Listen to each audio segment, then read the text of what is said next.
여러분 안녕하십니까? 새해가 밝았습니다. 새해에는 지난해보다 더 많은 하나님 은총을 받으시기를 축원합니다. 올해 첫 방송을 시작하겠습니다. 사람은 얼마나 진실해질 수 있을까요? 사회는 얼마나 진실해질 수 있을까요? 인류는 얼마나 진실해질 수 있을까요? 진실은 하나님께서 우리에게 주신 영원한 화두입니다. 하나님께서는 인류에게 쉽사리 성취할 수 없는 목표, 그리고 끊임없이 이를 성취하기 위해서 노력해야 하는 목표를 주신 것입니다. 진실이 개인과 사회와 인류의 평안을 누리며 행복하게 해줄 수 있는 기초이기 때문에 하나님께서는 우리에게 진실을 요구하시는 것입니다. 개인이나 국가나 사회나 진실을 기본으로 삼지 않으면 욕망의 포로가 된 자들에 의해서 거짓과 속임수가 난무하게 되고 그 결과 의심과 갈등과 싸움이 끊이지 않을 것이기 때문입니다.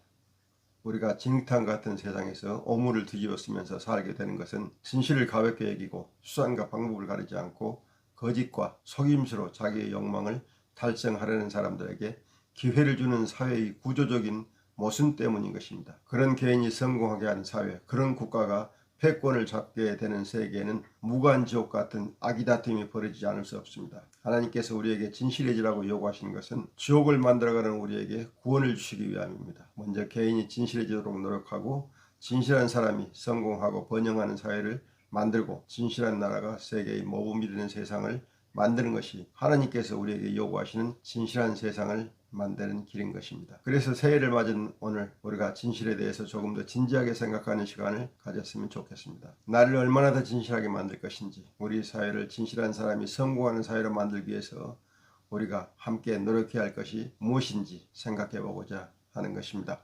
진실하다는 것은 철학적인 의미도 아니고 종교적인 의미도 아닙니다. 진실의 문제는 사실과 양심의 문제입니다. 양심을 칸트가 말한 도덕률로 대체해도 좋을 것입니다. 사실을 부정하거나 감추거나 왜곡하지 않음으로써 양심의 가책을 받지 않게 하는 것이 진실을 추구하는 태도입니다. 이것은 개인의 이성으로 가능한 일이지만 여건에 따라 태도가 달라진 인간의 속성에 비춰볼 때 상당한 노력 없이는 추구하기 어려울 것입니다. 자기 목적을 위해서 사실을 부정하거나 감추거나 남을 속일 필요가 있을 때 이런 유혹을 떨치고 진실을 말하기가 쉽지 않은 것이 인간의 속성입니다. 이런 경우에 그의 위선과 거짓을 용인하고 그로써 얻은 사회적 성공을 주위 사람들이 칭찬하거나 부러워하도록 방치한다면 진실이 거짓에 패배하는 사회를 만드는 것입니다. 그렇게 되면 우리 안에 있는 진실에 대한 욕구가 싹을 틔우지 못하고 오히려 거짓에 대한 욕구가 승승장구하게 될 것입니다. 한 개인이 사기꾼이 되는 것은 쉬운 일입니다.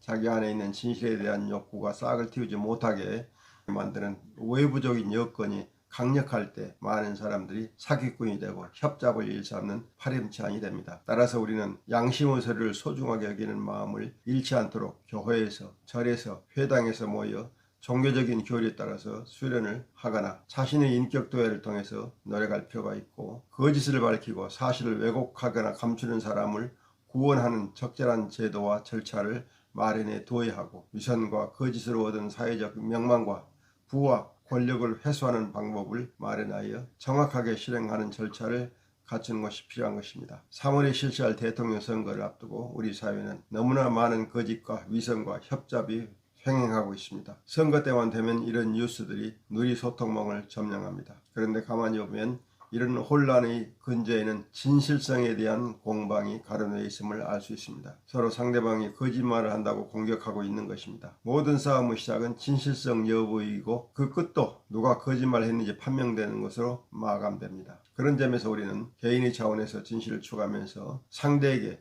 진실을 요구하는 길을 만들고, 정치인이나 기업인이나 공무원이나 법조인이나 사회 지도자가 되려는 사람들에게 진실을 요구하고 그들의 진실성을 파악하는 공동의 길을 마련하여 진실하지 않은 사람들을 걸러내는 일을 제대로 해야 합니다. 거짓으로 쌓으려는 탑은 무너뜨려야 거짓이 살아남지 못할 것입니다. 일시적인 이익을 위해서 또는 개인의 야망을 위해서 거짓을 용인한다면 진실이 승리하지 못합니다. 진실하지 않은 사람의 약속이 지켜질 리 없고, 진실하지 않은 사람이 올바른 정치나 행정이나 법 집행을 할 리 없기 때문입니다. 진실은 말의 문제이기도 하고 행동의 문제이기도 합니다. 사람의 말의 앞뒤를 보고 그의 진실성을 평가할 수 있으며 그의 행동에서 진실성 여부를 판단할 수도 있습니다.